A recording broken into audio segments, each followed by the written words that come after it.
To use a Doordash Red Card, start by setting it up through the Doordash app or website. The Red Card is a prepaid card provided by Doordash for their corporate customers, allowing employees to order food for work-related purposes.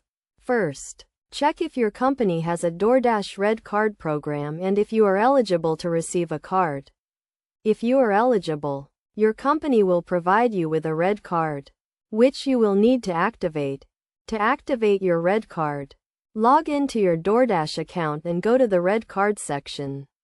Click on Add a Red Card and enter the card details, including the card number and expiration date.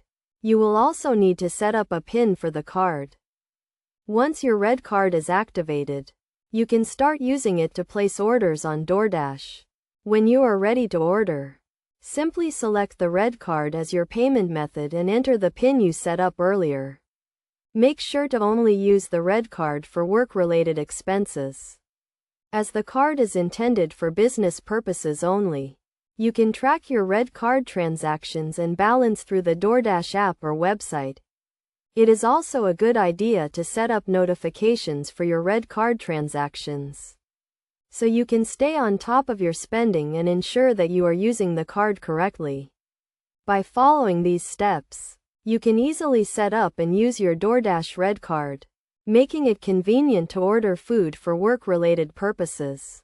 Remember to always follow your company's policies and guidelines for using the Red Card, and to only use it for approved expenses.